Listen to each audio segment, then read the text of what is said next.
How's it going, guys? And welcome to RC Cincy. Today I'm super excited to bring you guys a build video on a nitro, basically roller I had that needed a lot of work. It ran when I got it. I think I got it forever ago for like 75 bucks. I had it in the shed. I did do a short saying that I was gonna try to bring it back or fix it somehow. I looked everywhere for parts and I had absolutely no luck until a buddy of mine actually bought a 2.5 T-Max, and I was doing some work to it, kind of fixing it, like it needed a couple small things, you know, because it sat so long. And he had another truck that he got as well out of the deal, and he gave me this truck right here. It looked in better shape. I mean, it was all together. The motor wasn't together, but everything else, the wheels and everything was kind of together. I took what I needed off of this to complete my project. I was fortunate enough to get that. He just gave it to me. There's still other stuff I'm going to pick off of that to have for parts and stuff. And I am super happy to share kind of this build with you guys. So let's remove the body for now. There is some finishing touches I still need to do to it. So let's go over the platform. This was a Thunder Tiger 4-wheel drive 2-speed nitro vehicle. It had the 3.0 in it, or otherwise known as an 18. Had a pro little pull start, which is right here. It ran really good when I got it. It was kind of janky in the sense that the front tower shock was like glued together, and I knew it was going to eventually have issues. The dog bones in the front were missing, so it was only rear-wheel drive. The 2-speed did shift, other than that, it worked. It used the old crystal transmitter, which was pretty much out of date even then. And just needed a lot of work, and I didn't care because it ran and I got to drive it a while, so I was really happy about that. And then, of course, I put it away in the shed. The weather got to it. It started rusting like on the drive shaft, and all these components started rusting on it. And I brought it out, brought it in here, and did like a short how I was going to fix it and stuff. And sure enough, I went through and fixed most of it. There's still some stuff I got to address. So the platform itself, like I said, is a truggy 4-wheel drive. It is currently still 2-wheel drive. I could address that, but I'm going to try it out 2-wheel drive to begin with. So what I stole off the other platform was, of course, the front. It's kind of like a body mounting brace kind of thing, like you mount a body to it, but it works really well as a shock tower. It kind of lined up with those holes. I did have to make one hole new, but the other one lined up, which is ironic. It is a thick plastic, so it should be able to hold up the weight of the shocks, no problem. It is going to be interesting to mount the body for sure, but it does fit. What else? This server right here, I stole for the WL Toys, and then of course I stole one from this truck and put it right here. Of course, I bought a Dumbo receiver because I already had the transmitter and another receiver in another project, so I just bought a $15 receiver, threw it in there. It's got a little 4 battery pack in there to power it, 6 volts basically. The case was broke. The screw holes, like where it screws into, was broke, so I had to do kind of like a bolt system, which is kind of loose right now. I didn't want to tighten it up all the way because I may have to adjust it. I may have to drill another hole because it's kind of close to that bracket, so it's kind of cockeyed right now, but it's not going to go anywhere. I'm not worried about it going anywhere. If I have a really gnarly wreck, it may break, but it would have to be pretty bad. But like I said, for now, I'm just kind of throwing it together. I am gonna have to make another hole with a bolt, probably put 2 for sure. 3 would be perfect, but if I straighten it up and then tighten it up, it'll be okay. But like I said, it's hitting that. I actually got it pretty good now. I'm kind of happy where it's at now, and I can just tighten that up a little bit, and it'll help keep it from moving. I didn't want to have it too tight and then hit something and break. So at least if it's, you know, rubbing up against something. So I did that. I also stole the wheels. Now the wheels are different than these ones. These ones are much thicker. So when the shaft goes through and you tighten it up, it has enough thread to tighten up. These ones, being skinnier rims, is just too much of a gap left when you run out of thread and there's still a little bit of a space. Of course, spacers will solve it, or changing the rims. I'm just gonna add some basically washers in there. That's gonna get it tight all the way. It just has a little bit of play. So that could easily be addressed, or change the rims. I haven't decided yet, but I do like this tread. It's very aggressive. Yes, I know these two. My ADD and OCD is kicking in right now really bad. These two need to be swapped so they're all facing in the same direction. That is a big pet peeve of mine, and I will address that because I have to take the wheels off anyways. It has a nice little metal brace here. Another brace right there, which unfortunately rusted. The fuel tank was good. The motor was very strong, a lot of compression. Well, it's got fuel in it. I don't really want to turn it, but plenty of compression. Nice exhaust. The fuel tubing is newer. I replaced it not that long ago. It's got fuel in it because I did run it and it fired up, which I'm very happy about. I have to do a little bit of tuning, get up to temperature, and then of course tune it. What else? Kind of assembling some of the stuff was loose and stuff wasn't right, and I just kind of tightened everything. I'm kind of going through it. What else? Oh, I also ordered a body for it. Of course, you can see the one to the left. That is not the original body. I also had to go pick up some fuel. I did buy the little hex things with the little pin in them. I bought some aluminum ones off Amazon. So they're in there. It's just, like I said, they're not able to tighten up tight enough for it to really drive around right now. I don't want it twisting in there, so I'm just not going to drive it around. But I had it on the deck, you know, sitting on the wood thing where the wheels weren't touching the ground, and I was kind of revving it. Be careful doing that when it's hot out, because you can burn up your head and get too hot, because it's not getting really any airflow across the top of it. I may get a short little antenna for this, just something kind of protected, because I don't want to damage this. Honestly, once the body's on, it'll probably be protected just fine. It's not long enough to really do anything. I could route it inside there and probably be okay, but I just want to make sure it gets out of the box and gets some good reception. As far as the binding process was not bad. It's just a little button on the 6-channel receiver. That is a 4-channel transmitter. It makes no sense. That's the way it came to when I bought it. So it's a 4-channel transmitter, meaning you have a switch, 3-position switch, and then this button. So you have 1, 2, 1 for throttle, 2 for steering, 3 for this 4-way switch or 3-way switch, and then 4th channel is this button right here.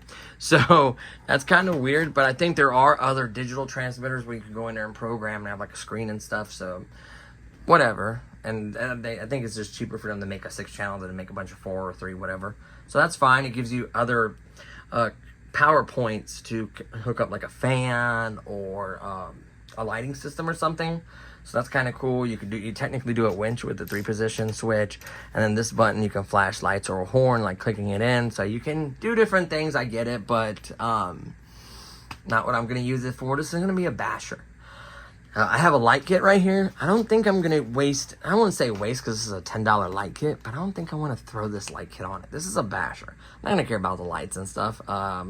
You know, like this light kit should go like in that excavator right there, or like a nicer truck I have up there, or a truggy or whatever. Technically my wife's truggy has a light kit in it.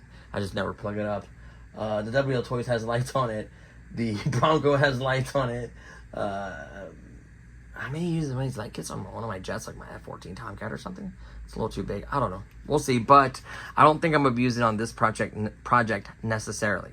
So happy with the transmitter. Happy with the way everything's working. I got the 1mm gap there in the carburetor. The brake seems to work. This 2-speed seems like it wants to shift unless it went out. I didn't also get it tuned enough, running good enough to like get in the high enough RPM to want to shift as well, because I didn't want to run it too long, being, you know, airflow over it. I had a fan, box fan out there. I could have just have it blowing. The switch is brand new. The box that holds batteries is newer. I think it came out of this. The truck right here with the old, you can see the old tires, by the way, that was on my roller or my truck is completely destroyed. I may boil them or just and take these rims just because they do fit really well on this axle. So I may keep the rims but get rid of the rubbers. Maybe get some new rubbers. These do have foam, really nice foam.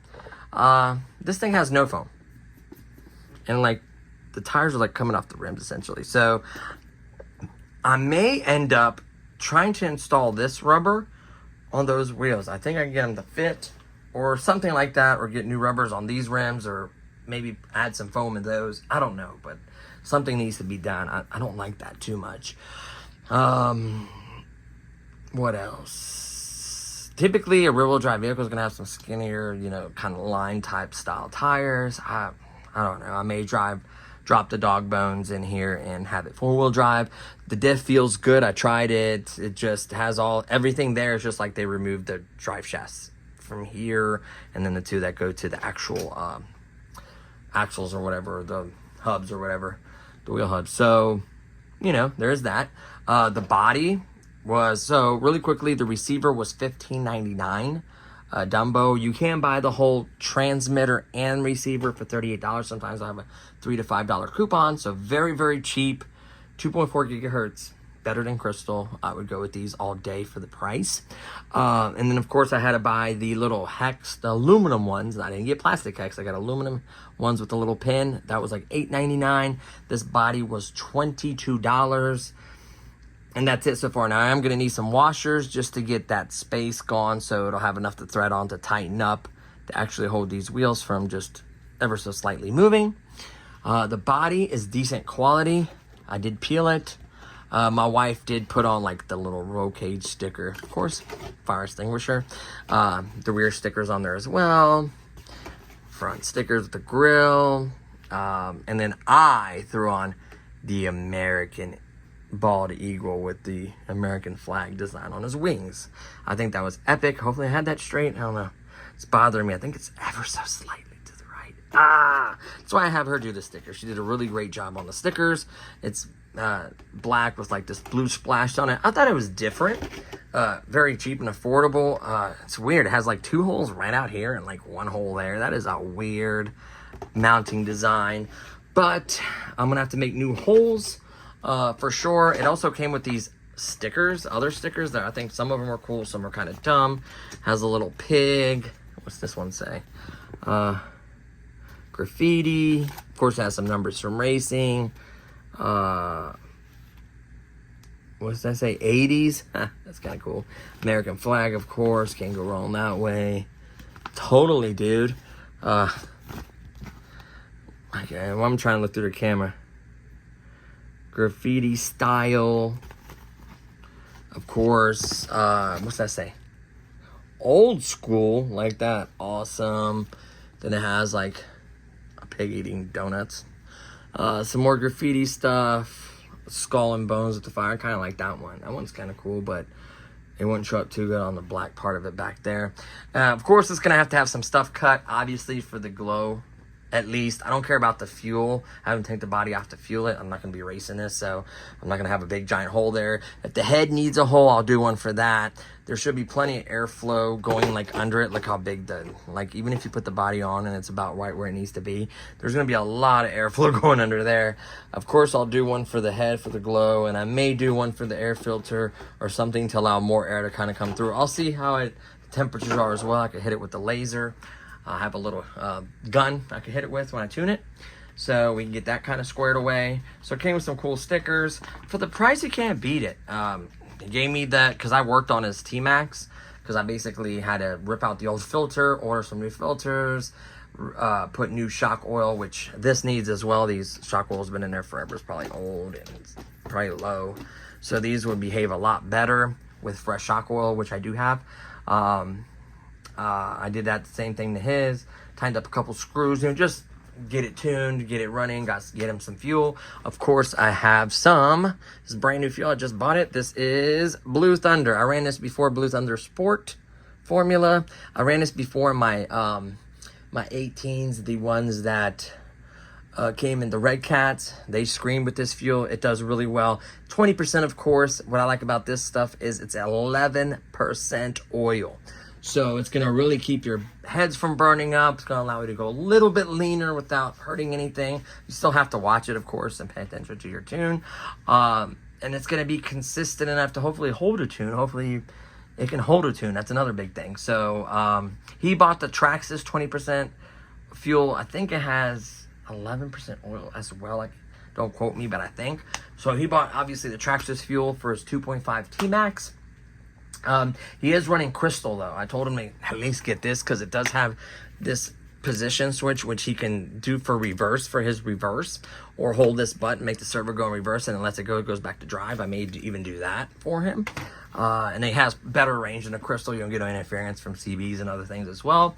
So you have to take into account for that. The nitro bag, I went through it. Just give you a quick sneak peek. This video is at 15. Shouldn't wrap it up, actually. My goal has been 12 minutes, and I just passed it. But I wanted to show you a couple things. So, as far as glow igniters go, let me step to the side this way, and then aim it down. So, as far as glow igniters go, unfortunately, guys, this is Big Red. Trusty, runs on D batteries. I found 3 other D batteries plus the one that's in here, so a total of 4. This thing heats it up perfectly every time and has never failed me. Of course, I have a Team Low C1 from back in the day. The rechargeable battery in it crapped out. I have the charger for it, so once I get that little battery in here, it's I think at like 1800 milliamp, 1.2 volt or something like that. We can do that. Of course, this is what I was trying to show you guys, is this tool right here. It is very cheap on Amazon. It does from 0.0 to 14. So it will do these perfect holes for the body. Body trimming scissors are also amazing. But you don't have to trim. Well, I will have to trim. But these will make the perfect little holes for the body. So I like that tool, kind of neat. It was very, very cheap. I want to say $9, $9.99. Of course, obviously some screwdriver, Allen wrenches, stuff like that. Basic blades. You know, nothing too crazy there. On this side, I do believe, really quickly, I do believe this is where all my chargers are for like the for the pack. Now this pack is, so this is the charger for my wife's pack. She runs a 1600 in there. Just one of these. These I think 6 volts or something like that. I do believe 6 volts. Am I lying? Am I lying? Yeah, 1600. Each battery's 1.2. So this is 1600. I do believe connection. I'm running a 4 AA's, that little black pack that holds 4 AA's, so I'm running 6 volts. This is basically 6 volts too, just 1600 milliamps. This one's still good. I tested it. This one's still good. I'm gonna put it back in her truck. Of course, I also have the glow igniter charger, and then obviously the charger that goes with the OFNA pack, or whatever that brand is. Same thing as OFNA. OFNA, I think, bought it. The Duratrax, whatever the hell that brand is, I can't remember. But yeah, there's that. And then really quickly, we still have the top, which I'll show you the top. I'll show you why, because I got some really cool tires for this. If we ever hit the pavement, I think this truck is really gonna have. There's too much stuff in there. I do tend to stuff my bags. Don't break. I haven't broken any zippers. Dude, this is an old, as you can see, has a fish on it. This is a fishing bag I bought back when I had my Red Cat Racing Tornado 18 buggy. That thing was a ripper, had a 2-speed in it, very, very fast. So really quickly, some nicer high-end shock oils that I'm actually going to put into the RC 18T that I featured on the channel. I need to rebuild those shocks. I think I got 22.5 for the front, or back, vice versa, and then 25, so I have 2 oils there. I think this is like a 70 or 80 shock oil. For like the heavier stuff, like the T-Maxes and this, I'd probably run like 25 or something. Air filter oil, very important when I replace that air filter, because that does need to be replaced. Obviously Loctite, some black heavy duty grease, high pressure, temperature, whatever grease. There are those. Let's zip this up. And then last but not least, the main compartment, which I keep a lot of like little screws and little parts, ends and stuff like that, right? So these little trays, I love them. That, like I said, this was a fishing bag. Boom, look at that. Look at all those screws, extra glow plugs, servo stuff, dog bones, you name it, it is in here. I do have another one that has a little crack in it, so I can't put the little screws in it, but I can put some bigger parts in it. I'll show you really quickly. You gotta make sure these things are out of the way or you cannot close this because you'll break them. Make sure they're both locked. And then I am gonna keep some more parts from the donor truck. So you can see the springs are actually very nice. They're a little too short for that project, but these are actually not bad. With a rebuild, they'd be even better. This is the shock tower that was broke for the original truck. This is how it was. If I had a scanner, I would 3D print this out of some ASA or ABS and I'd be done with it. But of course, I don't have a scanner tool, which I really want one because I could replace or beef in parts. Right? Obviously some brand new nitro switches, some shocks, some other, you know, body mount things. I have a couple on the other one, a couple on this one. So all my body mounts that I'm gonna have to cut and adjust for this project are in here. Like I said, some are on the bottom, some are here and there, but I will be mounting that body and getting it right. But I was mainly worried about getting that motor to run, which I did today. So it ran really, really good. And these were the street tires I was talking about. These things are beasts. These are Pro lines, really nice foam in them. Smaller in the front, bigger in the back. I have obviously 4 of these, or 2 and 2. And then of course, some fuel line, which always comes unraveled on me. Love fuel line, fresh fuel line, can't go wrong there. And then I had a big bum box I used to have to lug around. Well, this is the main part of it. It just plugs up to a Dean's battery, a little 2-cell pack, switch, on, off, simple as that. And this thing will rip start just about anything. I thought about getting like a small, just a little block of wood just to kind of mount like that. But once you grab this and turn on a switch and it's going, just bump it from underneath and it will start. A lot of trucks that can be bump boxed. A lot of the racing ones are bump boxed, honestly. I would have the whole entire box. I just got tired of lugging around, plus the box was getting kind of old and beat up. So, but that's basically everything in my bag. So this project, you guys, has come together. I like it. It runs. You can see there's some fuel in there. It runs. It does not leak.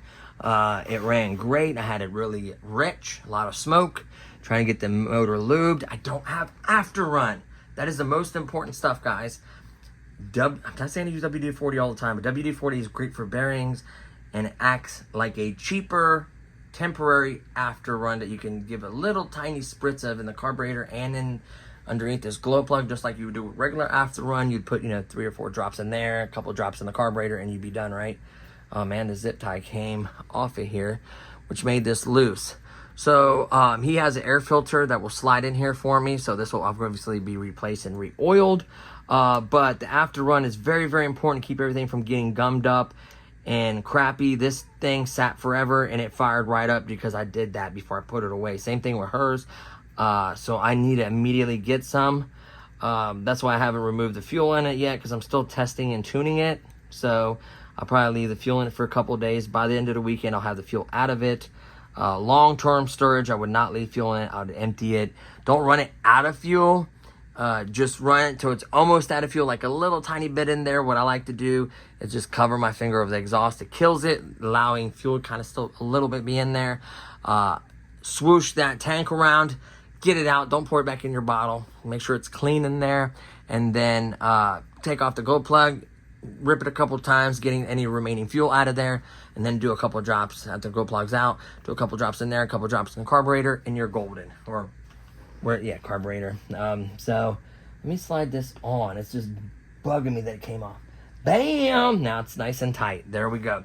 So like I said, there maybe have to be a cutout for the head, which this actually happened when I was getting, I think I dropped it or something. That little piece of metal broke off. Drove me nuts because this 3.0 like little Pro Thunder Tracker motor was like a beast in compression. I mean, it's a monster. That thing's got power. I'm really surprised the way he shredded those tires. He didn't. I mean, it may be more beat, but it still has great compression. I'm running some good fuel with a lot of oil in it. Steering's a little wonky like right now because I need to adjust the toe on it. The toe for all of them. Like in the back, they're supposed to be ever so slightly tilted in. Right now, it's just got a lot of play. Don't pay attention to that. Just because I need the washers or the spacers or whatever. But like, they're supposed to have just a tiny amount of toe in on the front tires, a little bit of toe out, just ever so slightly. Because when you get power, now being a rear-wheel drive car, you might want to get these, not do as much toe because it doesn't tend to not pull them in as much because it doesn't have power to them. But, you know, so I think this is going to look really, really good with this body, with the rims this color, with this type of tires. Guys, I think that's going to be a ripper. So that's going to do it. I'm just super excited. I wanted to go over fully, not leave anything out. There will be obviously a run video, a bashing video. Hopefully we get in a video at the gravel place. That would be incredible. I love my little eagle on the front. That's the only sticker I put on. My wife put on the other ones much better than I did the eagle. A slight little crook to them, but it's okay. Peel the plastic off of there. Don't forget to peel the plastic off before you put your stickers on, because you'll peel the plastic and your stickers will come off. I've seen that happen to guys before, believe it or not. It's just fine, you know. You live and you learn, so don't ask me how I know. But so there it is. I really miss doing videos. It's been crazy. I love my previous company I worked for. I just wanted to, you know, I'm not going to get into that, but I'm at another company. I work Monday through Friday, no weekends. So now I'm going to have the time to do some videos for you guys, have more time with my family, and that's what it's all about. So I cannot wait to share what I got in the works. We're going to finally start the Brooder project with the 3D printing. I actually found the receiver. I found the ESEs, everything I needed that I had, the servos and stuff. For the project, I actually found that stuff, so we can get started on that. We have tons of other stuff in the works, so stay tuned for all that. Thank you so much. We broke 11.9. I'm so grateful, guys. I appreciate all the love and support. It means a lot to me. I think I'm going to do something special for 12,000 subscribers. I know we're still a little bit of ways out. It's doing pretty well. I'm doing anywhere from 90 to 100 subscribers a month. So hopefully within a month, we'll be at 12,000 within that month. And I can do something special for you guys. Thanking you for all your loyalty, love, and support. I truly appreciate it. That's how I want to give back to you guys. We cleared out the room, made some space for stuff. You can see stuff's actually on the bench. Like, once that stuff's gone, like, this whole bench is cleared. I redid my shelving and where my airplanes are, and like got my cat excavator and got some trucks up there and some tools out, and I'm just ready to get back into modifying and just having a great time with the hobby. Hopefully you stick around for those videos. They will be coming soon. Run videos, flight videos, you name it. We're gonna try to get out and have some fun. And I'm also gonna be announcing something big on YouTube. Stay tuned for that, because I'm probably going to have to end up doing another channel because I don't want to mix the two. But it's just a lot's going to be coming out this month.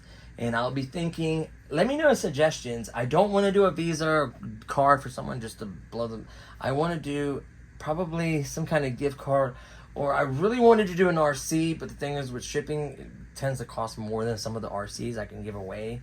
Maybe I'll work with a company, I don't know, but at the very least, it'll be a gift card or some kind of giveaway like that. I'll kind of figure stuff out as we get closer to that 12,000 subscribers. Thank you so much, guys. Appreciate every one of y'all, and I'll see you guys in the next one.